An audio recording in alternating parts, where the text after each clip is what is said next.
When you choose to earn your degree online from Southern New Hampshire University, you're saying yes to new opportunities and to new adventures. You're saying yes to something big, something you've always wanted to do.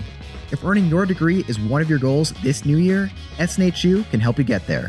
With low online tuition, no set class times, and multiple term starts per year, you can set the pace that works for you and save money along the way.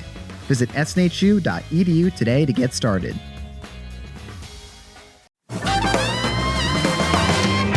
Hey, Typology Tribe, welcome back to the podcast on which we explore the mystery of the human personality through the lens of the Enneagram. I'm joined today by my good friend, Anthony Skinner. Once again, my friend, good to see you. Ian Crone, how are you doing, brother? You know, I could not be busier. I know you. So you got this brand new book that is going to be coming out in the new year, and you've been on the podcast circuit tour. Answer me this. Yeah. Tell people the title of your book. It's called The Fix: How the 12 Steps Offer a Surprising Path of Transformation for the Well-Adjusted, the Down and Out, and Everyone in Between. And this podcast madness is only starting, and I've been doing 10 to 15 a week. What's one of your favorite conversations you've had lately? Oh, gosh, I've had a bunch. First of all, it's such a rich topic and I'm so enthusiastic about it that I just actually can't stop talking about it when I get on these shows. It's like I lose all media training. Media training goes out the window. Short answers, I just start giving sermons. I was on a podcast last week called Wrapped, the Wrapped Podcast, R-A-P-T. And these guys came in with really great questions. They asked the same 7 questions of every guest. Really? And they were so rich and deep and good. So I'm really looking forward to actually listening to that podcast. I never listened to podcasts that I've been on, but I really look forward to actually listening to that one because I learned about myself while I was giving the answers. It was fantastic. Ooh, that's cool. And today, man, we have a really special guest. And this guest is someone I have really looked forward to meeting because we have some similar interests and vocational parallels because of our work in the space of just human development, of helping people succeed in their vocational lives, in their professional lives, which, by the way, always leads to improvement in their personal lives. Yes. And we're going from 12 steps to 12 skills today. We are going from 12 steps to 12 traits or skills. I know. I'm so excited. William Vanderbloemen, Enneagram 7, author of the new book, Be the Unicorn, 12 Data-Driven Habits That Separate the Best Leaders from the Rest. Welcome to Typology. Thanks so much for having me, Ian. I've been looking forward to just a conversation with you, and I hope it can be helpful to some folks listening today. Oh, I have no doubt that it's going to be. Tell us about your journey with the Enneagram and being an Enneagram 7. Yeah, well, if I had a little more self-awareness, I'd probably be better off. What's the old, I think my favorite Ted Turner quote ever. He said, if I had a little more humility, I'd be perfect. So, that's great. So, I'm learning as I get older. When I was younger, I was a pastor in a previous life, and I went to a very large church at a very young age. And the only thing I had going for me at 31, I was in so far of my head, but I was 31, and that meant that I knew everything. And yet knew nothing about how I came across to people or how I could communicate to serve people or how I could work on a team with different wirings. And I'll tell you a funny story. I wish the Enneagram were around at the time. I know it had been around, but your work hadn't come out. It wasn't as mainstream. And we were using the disc as our deal. And I had made all these hires. And then we were supposed to go get in groups based on what the profile revealed about us.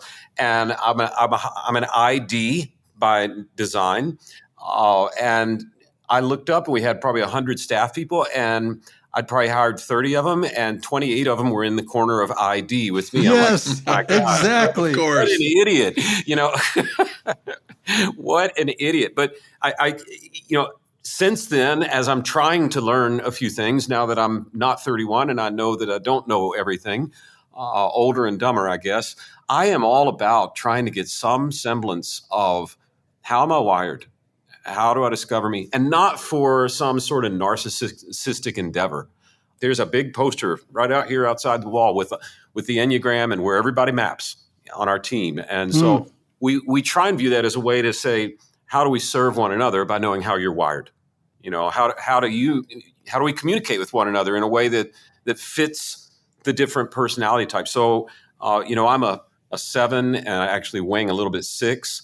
But if my finance director wants to have a long, drawn-out conversation about spreadsheets, I just need to brace myself for that because I'm not. that's not my normal MO. So it's been one of so many wonderful tools that are out there for self-discovery. But I think what I like the most is it's the first assessment that's asked me to look at, hey, here's how you act when you're healthy, and here's how I act when I'm unhealthy. And that's probably been the single biggest aha for me from the Enneagram. I'm sure there are 1,000 other ones more important, but for my journey, it really started me saying, oh, wow, these are signs I'm not healthy. I got to get in a better spot. I love that. And it has done the same for me.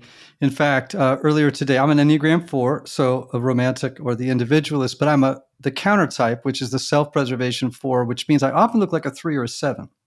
I have the same sort of unconscious motivation, the same kind of tendency toward melancholy, self-reflection, sort of a poetic mind, but I keep that very well hidden. Like that's I don't wear it on the outside the way a social 4 does, right?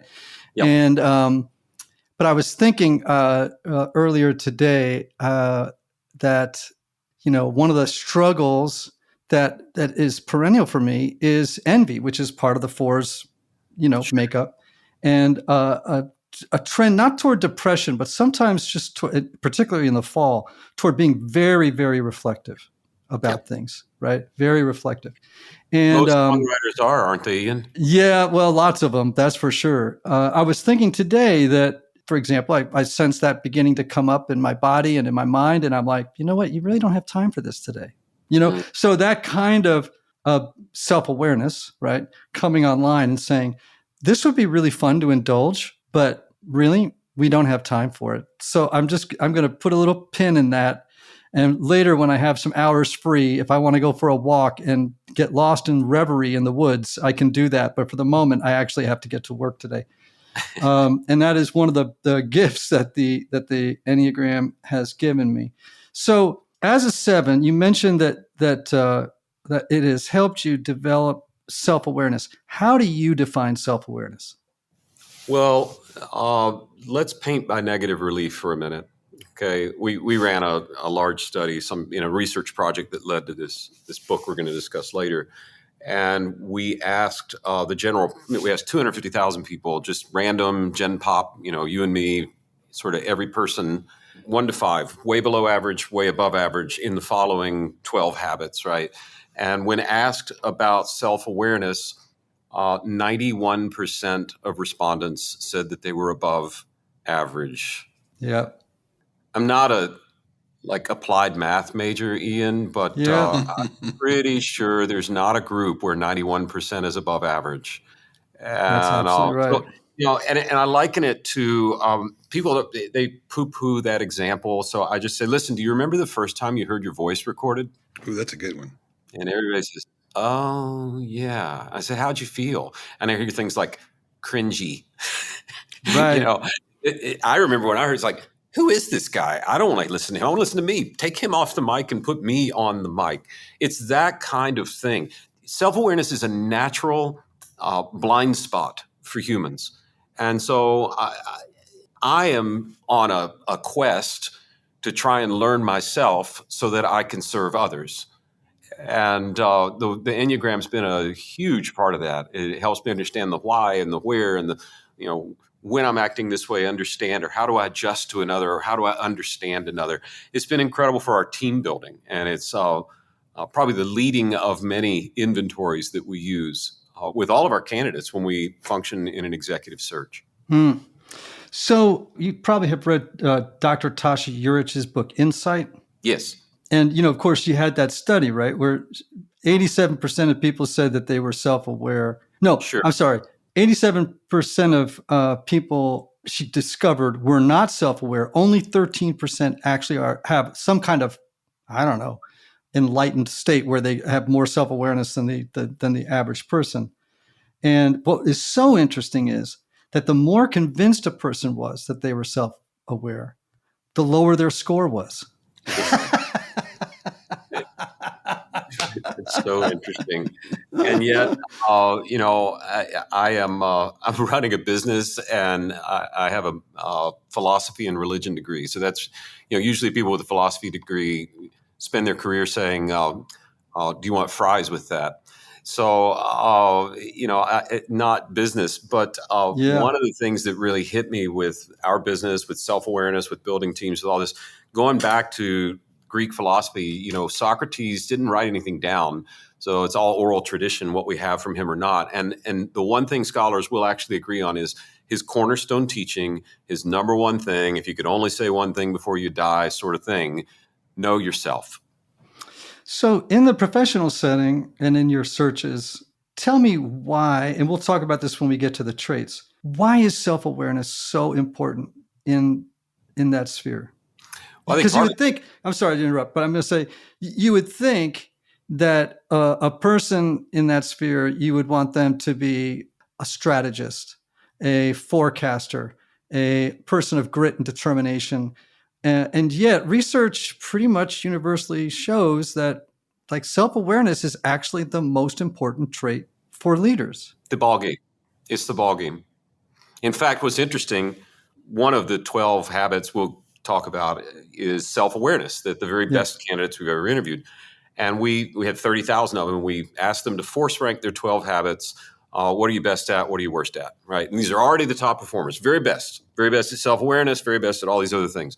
And so you ask 30,000 people to fill out order 12 things in a row, you get all kinds of different answers. There's no clear number one. There's no clear number, but one thing the research revealed was the best of the best, okay, almost categorically ranked self-awareness as their weakest of the 12 habits. So it's like the people who have some self-awareness, like, oh my gosh, there's so much more work to do. And the people who don't have are like, there is no work to do. There is no work to do. And what we've found is people who can work well in a new job, in a new setting, especially if they're moving across the country, moving in with a new team, moving into a place that needs change, any one of those.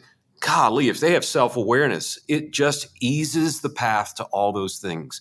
And if they don't have self-awareness, it eases the path toward that person looking for another job and having to do another search. So there's just it's such a rare gift, and those who are committed to it almost always end up on top. So you use personality assessments, different tools for gauging a person's interior architecture and trying to understand it to see if it's a match for different organizations and situations. So for you, when you use the Enneagram with these, how do you rank it in terms of its value as a tool for helping people develop self-awareness and to actually determine how self-aware a person is? Yeah.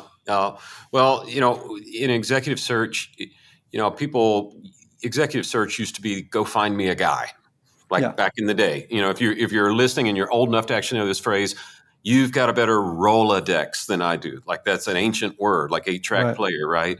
But that is over.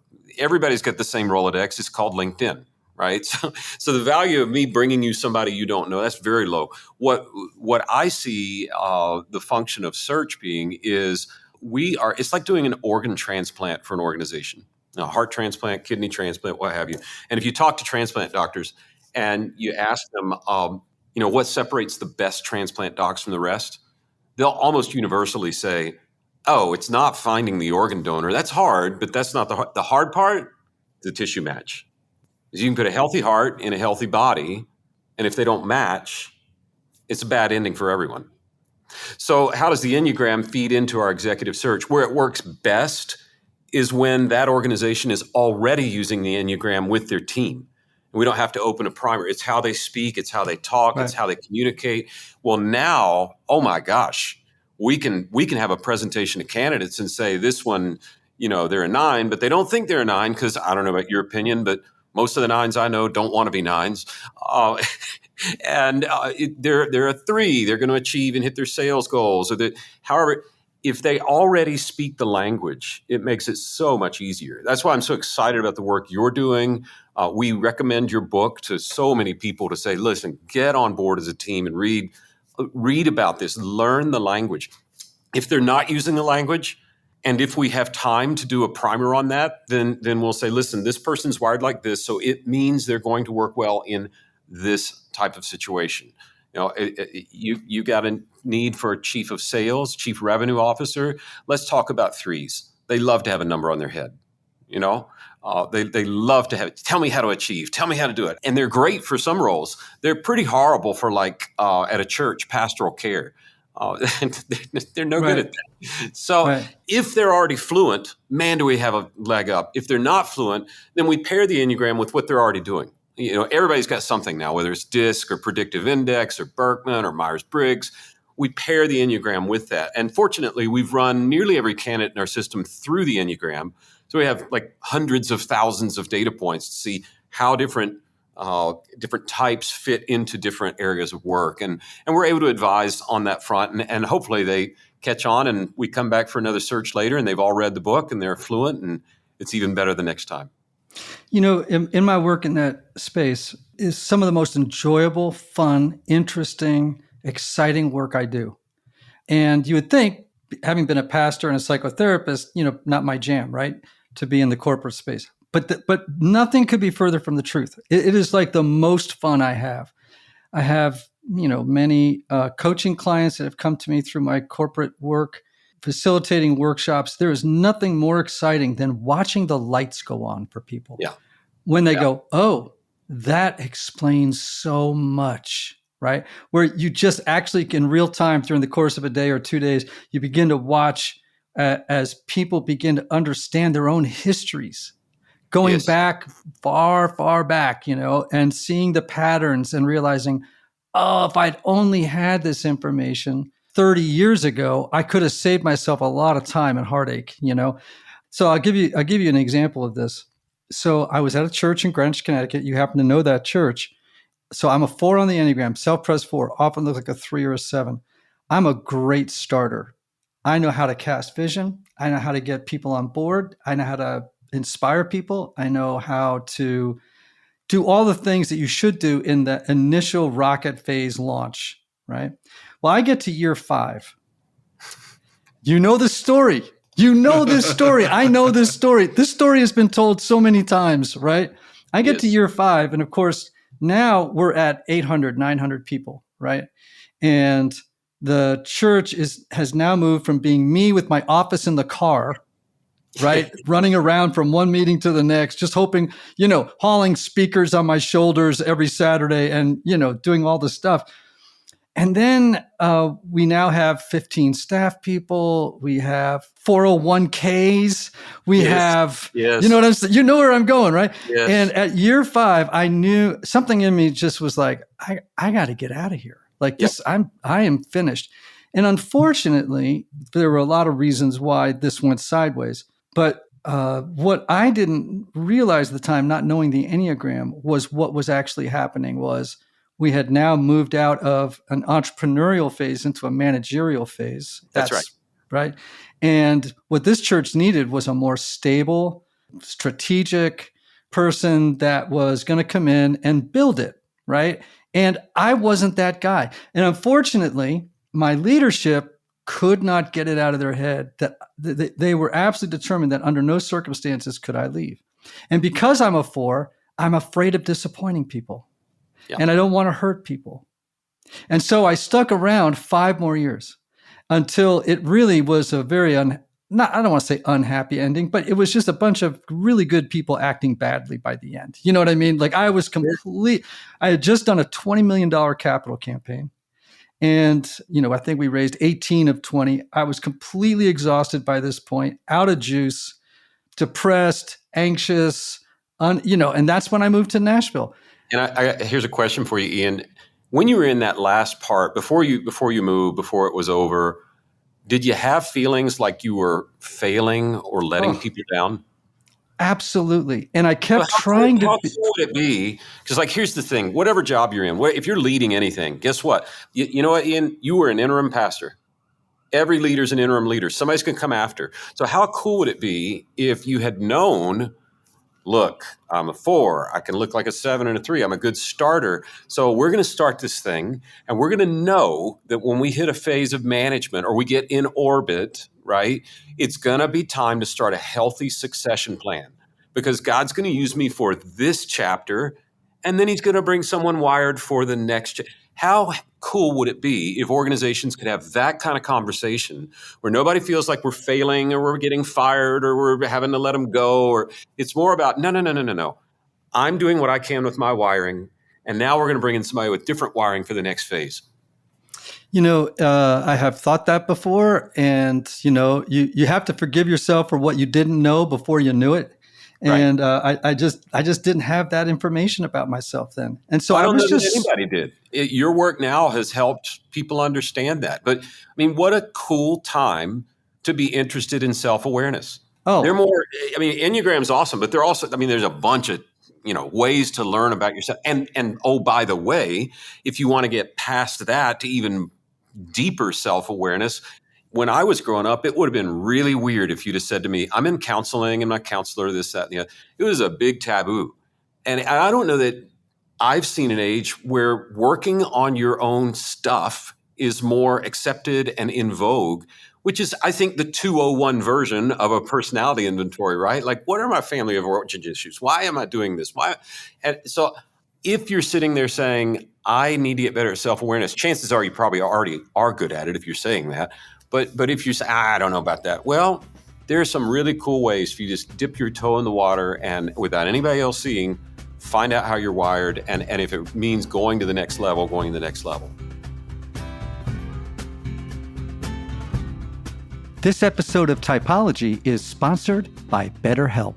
Hey, Ian, I want to give a quick shout out to you today. Reason being, I want to thank you for your presence in my life, man. I'm telling you, we've been friends for over a decade now, and I'm so thankful for your presence, not only as a friend, but as, a compadre running down the river of this thing we call typology together. But you have so enriched my life, and I've just been reflecting in the last week or so how grateful I am for you, and I just want to say thank you today. Dude, thank you so much. And of course, it's really timely, right? Like November is all about gratitude.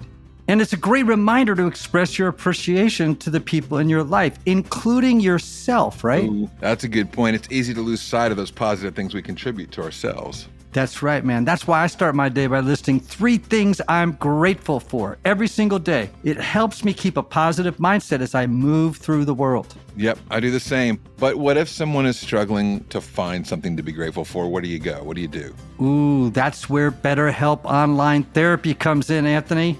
A good therapist can help you develop a gratitude practice so you can reap all the positive benefits. BetterHelp is designed to be convenient, flexible, and suited to your schedule. Simply fill out a brief questionnaire to get matched with a licensed therapist and switch therapists anytime for no additional charge. So everybody, let the gratitude flow with BetterHelp. Visit BetterHelp.com/Typology Podcast today to get 10% off your first month. That's BetterHelp, HELP.com/Typology Podcast.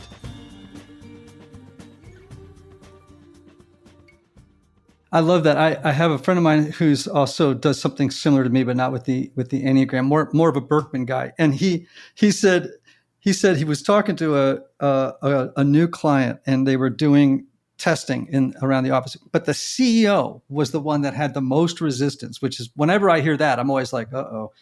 So someone else is championing my work downstream, but the CEO is not yet on board. And that means we're going to have a heavy lift. Anyway, so he went to the CEO and he said, well, according to your colleagues, they don't actually think you're a very self-aware person. And the CEO became furious, right? And literally said, not self-aware. Don't you think I'd know if I wasn't self-aware? That's hilarious. Yes. When I was training for ministry, I was in a denomination that required a whole lot of, it was very high quality control. Obviously, they let somebody slip through because I got through. But you go to career counseling while you're in seminary. You go to psych evals, the whole thing. And I went to a big battery of tests. I was 24, maybe. So super self-aware, right? My frontal cortex isn't even done yet, but I thought, Yeah, right. And they said, hey, look, William, you're talking about doing this. The inventory show you're going to be great at this. You're really good at this. You're really good at this. Good. And then the person couldn't have been kinder and said, there are some responses that say you might have trouble accepting criticism. And I think maybe a quarter of a second went by before I said, I do not. Yeah. And the counselor just looked at me and said, Exactly. So, I just get so stoked talking about this because I think that the work that we do isn't just about plugging people into jobs where they're going to be productive and make a lot of money and retire on a golf course somewhere in St. John's Island. That's not the point of what I do. I actually see it as kind of in this particular domain of my life and my work it is about making a better world. Like the more self-aware people are and the more people are living in the flow of their gifts, the better the world will work. 100%. And the happier everyone will be. Yeah.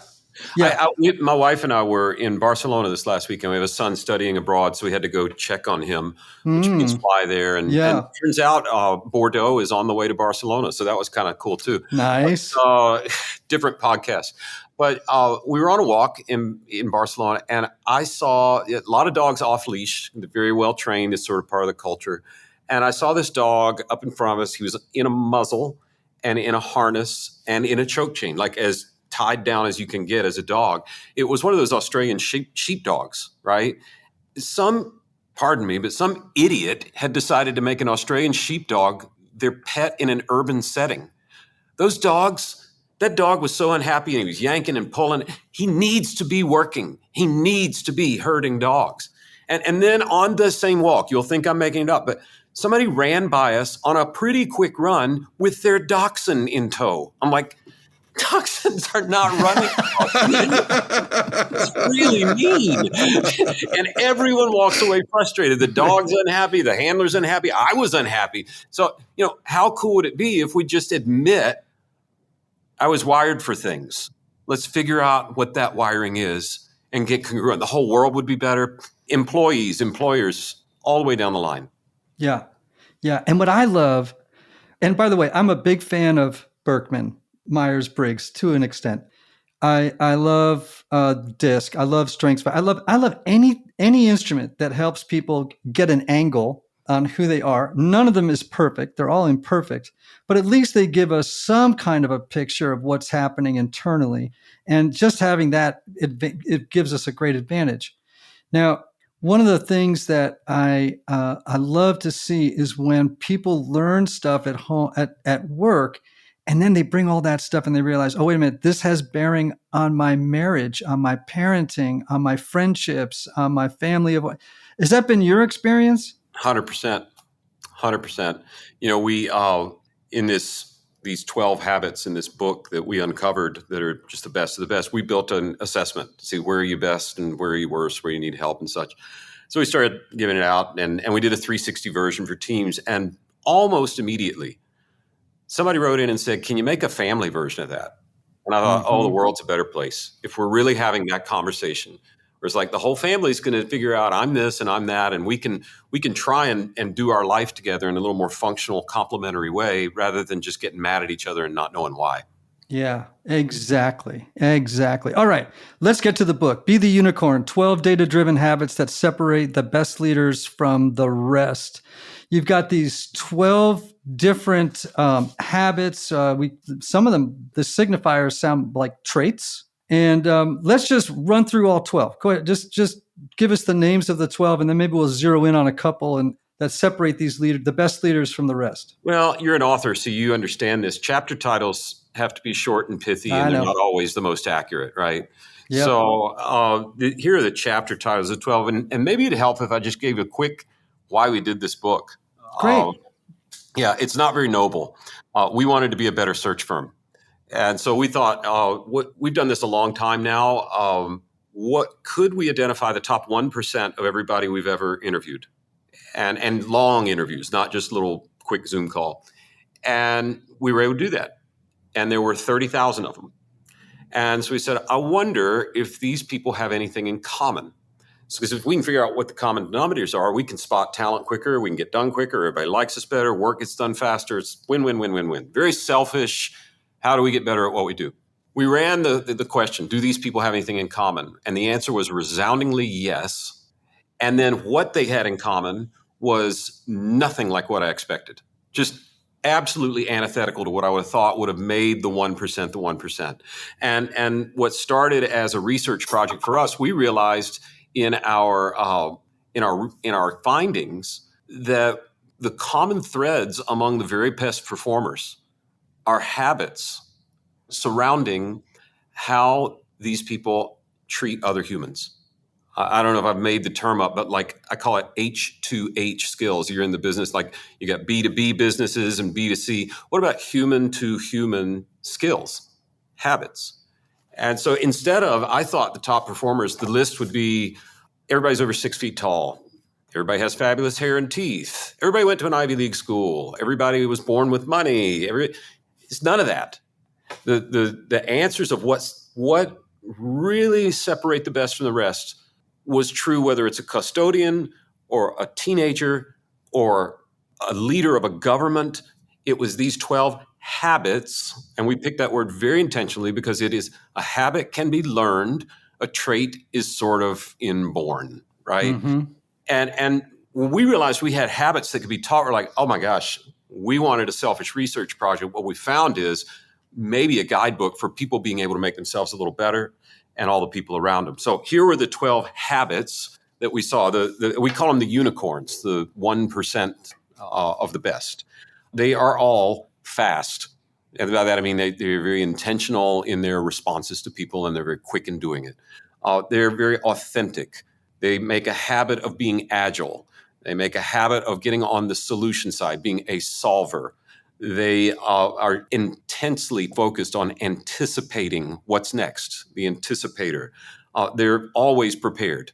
Boy Scouts, Girl Scouts, what have you, they're prepared. They're relentlessly curious about self-awareness. They have a curiosity that is remarkable. They are connected and always trying to connect dots for people, whether it's people to people or patterns. They're very good at connection. They are highly likable. What would it be like if we could write a book about how to be likable? That right. Is actually, that'd be pretty cool. They are productive. And then finally, and interestingly, the data showed that they're all driven by a purpose that's bigger than just day-to-day life. So that was kind of the gist of it. And the book is not, you're not going to read this book and say, oh my gosh, William's going to cure cancer. No. Here are 12 habits that the data shows, not William's opinion, about what makes the best. And oh, by the way, every one of these habits can be learned. And here is a case study. And here's what the unicorns told our readers about how they can get better. Just really cookies on the bottom shelf kind of way of saying, could you go develop some of these habits so you would stand out in the crowd and get to move up to the next level at whatever you're doing, whether that's a student or a mom or a profession or what have you.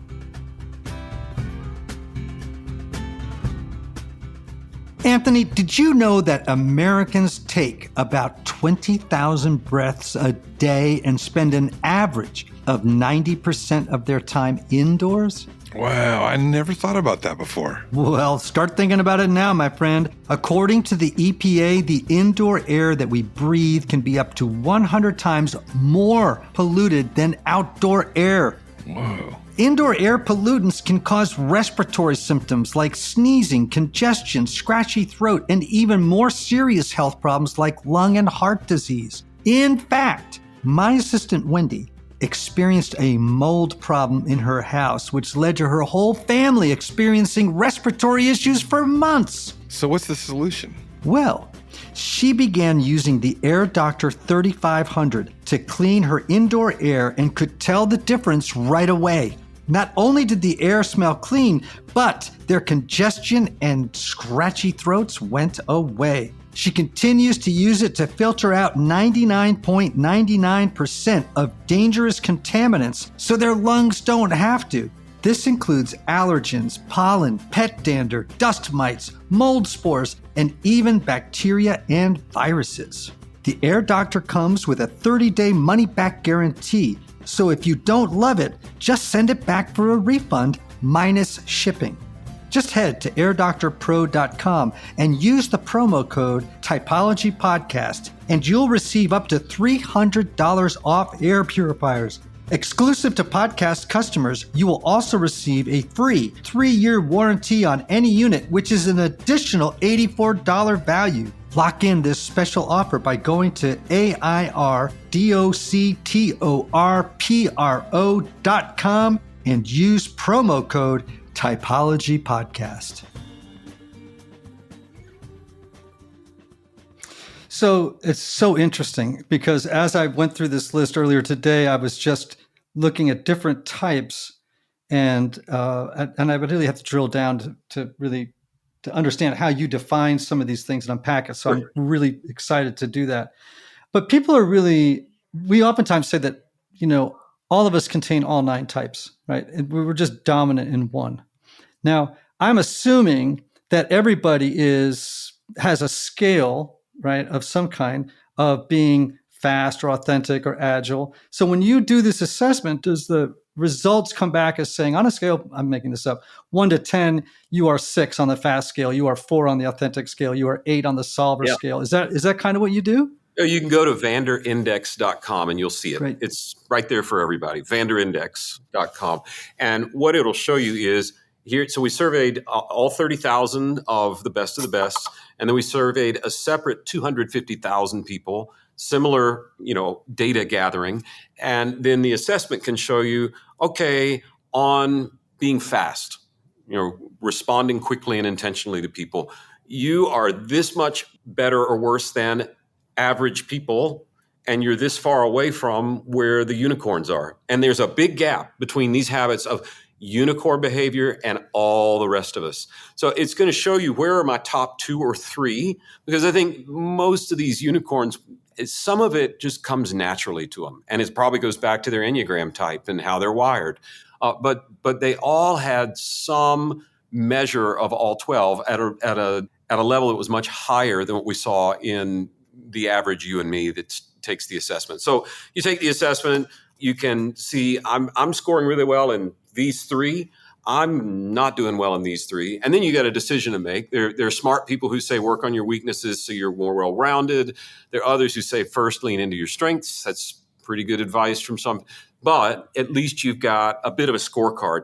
And then we also built a 360 component in. So the family takes it and the wife gets to tell the husband where of these 12 are you really good or not? The kids get to do the same. And you get, here's how I scored myself. Here's how my friends or at work, my direct reports scored me. So you get a bit of a look in the mirror that hopefully provides some self-awareness. Yeah. What's interesting on this is, and maybe it's in one of these, and so I haven't read the long, descriptions, but what I don't see here, and it may be under 8, the curious is, where are the artists? Where are the creatives? Yeah. I think the creatives, that's a great question, Ian. And I did the book podcast. It's the new book tour, right? Is the podcast tour. I did 118 podcasts before the thing launched. And no one's ever asked me that question, where do the creatives go? Maybe I wasn't on any creative podcasts. I'll have to think about that. I think that, my gut reaction on creatives is you're going to see they're curious. You're also going to see they're anticipators. So a creative writes a song that people go, oh, I've been feeling that. Oh, wow. They're thinking ahead a little bit, or they're leading from something that is just a quarter step ahead of everybody else. The creatives are not the ones that are ridiculously responsive unless you happen to email them at 2 a.m. because they're still awake then. Yeah, that's exactly right. They may have been drinking heavily, but they were up. So it's interesting, right? So I've done work at, Silicon Valley, big one, the big Silicon Valley places, or for, beverage companies or media companies and financial services businesses. And what's interesting is, now this is not as true in Silicon Valley, but the number that is least represented in every single corporation I've ever worked in are 4s. Now, it's a little industry dependent, right? Like sometimes you'll be, let's say I'm working with a company where there's it's highly dependent on coders, right? So you have a lot of 5s, right? You have you have a lot of 5s, you have a lot of 6s, you have a lot of 1s. But with the exception maybe of Silicon Valley and certain departments, there's just not that many 4s. Yeah. Which makes me wonder, sometimes you'll run across a place like IDEO or someplace like that where I think there's probably more representation. They actually go looking for way outside the box thinkers like 4s can often be. Hedge funds, not so much. Right. Though maybe a guy like Ray Dalio would, because he's such an outside the box human himself, like sort of his own kind of unicorn, I guess.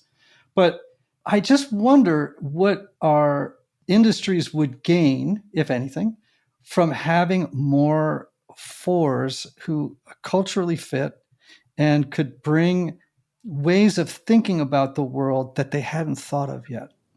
Yeah. Well, I don't know if you've worked with marketing departments, but I think that's where you'd find them. Yeah, you do. You find a lot of 3s and 7s in marketing departments too. Sure.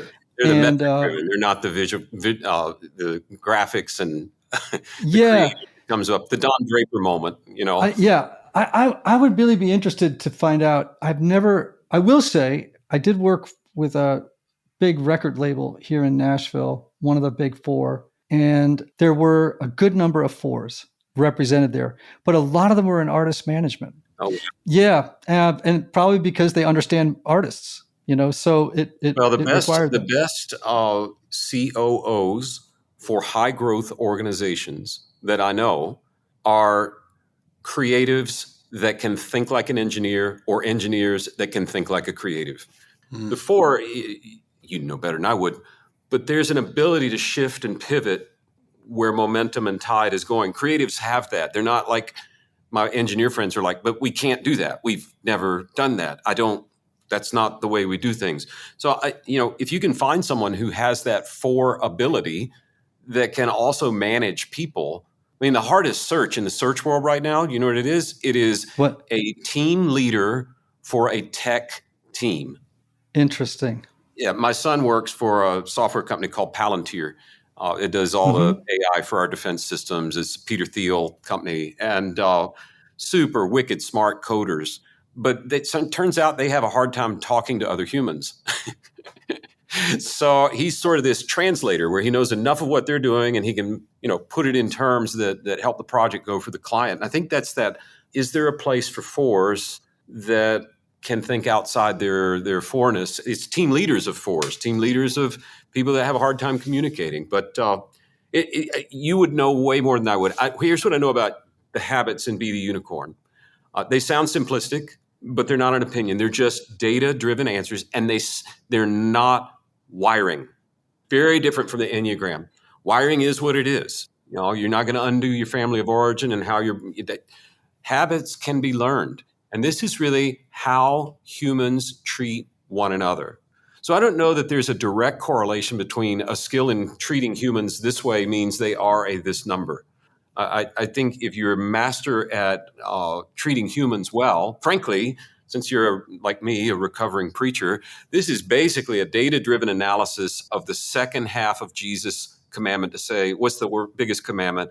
Love God and treat others like you want to be treated. The H to H. And I think any Enneagram type could probably learn these 12 habits and it wouldn't be an energy drain on them. There'll be some that are easier than others, but that's what I was going to say. Everybody has a different idea about where personality, trait theory, all that stuff comes from. What is what's wiring, what's, cultural forces, family forces, things that create human beings. That said, there are types that are more naturally fast than other types. I'm always telling 3s and 7s and 8s, listen, you guys, you are moving so fast and you can't understand why other people can't move as fast as you do. And I go, because other people can't move as fast as you do. Or Ian, here's what I've seen when that happens. You can't understand why your team doesn't trust you. Yes. Not because you're not telling the truth. Right. Because you're going stagum fast. Yes. In fact, I worked with a company. I'm so glad that you just hit something with me.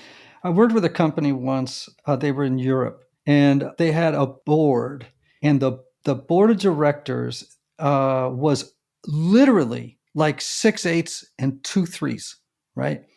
And they had gone through a period of like astronomical growth, just astronomical growth. And because these 8s were just, and it was a sudden burst because of change of personnel and whatnot. But in the basement, I'm not fooling you, because it was a digital platform, and I can't say anything more because it would reveal who it was. But the bottom line is that they had a room full of nothing but 5s coding. Now 5s, how do you think they respond to 8s coming down and yelling? Yeah. Right? And why'd you turn the lights on is the number one question. Yeah, exactly. Or whatever. And they got the first time in the history of the company, it's a 100-year-old company, it has now only become digitized, got the lowest survey results from their employees, a couple thousand employees, saying that they were dissatisfied with the direction of the company. Wow. And I said, well, you have literally dragged several thousand people through 3 years of astronomical growth, campus changes, all this stuff. And these are people who are not naturally given to enjoying change, particularly when it's not explained. Yeah. So I'm like, if you guys, and no wonder they don't trust you. No wonder they're wondering what your true motives are. No wonder they're all sitting around. I said, you have just made the egregious assumption that everybody sees the world the way that you do. Yeah, and everyone communicates like you do. Yeah. Like when I talk to our team, we've used it with a number of personality profiles, but how long should a conversation be in a business setting given a person's type, right? Yeah. If I'm talking to a 3, okay, I got about 60 seconds. Yep. And be brief, be bright, be gone, right? And then, because I got stuff I got to get done. If I'm talking to a 7, I probably need to set aside at least 7 minutes because we're going to have a fun conversation about something before we ever get to the meat of it, but it'll go pretty fast. If I'm talking to a 9, it's probably a 20-minute conversation. And I've got people in our office that I know are wired this way. Caroline's my favorite example. And I'm like, Caroline, if you call me and I see your caller ID and I don't have 20 minutes, I'm not going to answer. Because the worst thing I can do is just have a 1-minute conversation with you. Right. The 5s, how long does the conversation need to be with a 5? As long as it takes. Well, that's on their end. It could be 1 minute if it makes sense, and I understand it. It could be 5 days, just as long as it takes. So usually with 5s, I know that my interaction with them is going to be depleting. So I try to keep it as short as possible. I try not to stand very close to them, right? With a 2, I can sit in their lap and put my arm around their shoulder. With 5s, I usually stand about 4 feet further away than normal. I don't interrupt the silence. When I ask them a question, there's usually about a 10-second pause while their search engine goes to work inside their brain. And if I get nervous and try to fill the silence, they get irritated. So I just know to wait until they answer. So you're right. In that sense, it can go longer. But usually they kind of like to get in, do the facts, get out, right? And be on their own. But the reason I love this, and I'm going to really study it and go to your website, I'm going to do this thing, because I just see so many parallels here that are so fascinating and so interesting. And I'm just stoked about learning more so that I can, with attribution, use this material, because I think, again, it's just more fuel for helping people walk through the world more illuminated about who they are, and so that they can function at the highest levels of their abilities. Well, I think the Enneagram is an invaluable tool for discovering wiring, and then hopefully be the unicorn could be a complement to that. So, okay, you're wired this way. Focus on these focus on these habits. Develop these habits, we're seeing lots and lots of teams go through this. We're seeing lots and lots of people starting a job hunt go through this. Even so much so that publisher came back and said, "Is there any way y'all could write a workbook?" So we did. So teams can go through it together and understand how these habits could play out as a team and max out performance. If you tied that to also understanding the mystery of how we're wired, oh my gosh, think what you could get done, and think how much happier everybody'd be than the wiener dog on a fast run. Man, you are so right. William, we are so glad that you are on the show. I want to remind everybody that the name of the book is Be the Unicorn, 12 Data-Driven Habits That Separate the Best Leaders from the Rest. And I want to encourage not just people in the professional space to read it, but for everybody to check it out, because my suspicion is that what makes you great in the workplace oftentimes just makes you great in just everywhere else, right? And any way that you can develop a sense of self-awareness through whatever tool you can, I encourage it. And I encourage this one. So, William, tell folks where they can learn more about the book and about you and everything you're doing. Yeah, the easiest way to find the book is theunicornbook.com, unicornbook.com. If you want to find a more roundabout way and don't want to remember a website, just try typing Vanderbloemen into Google.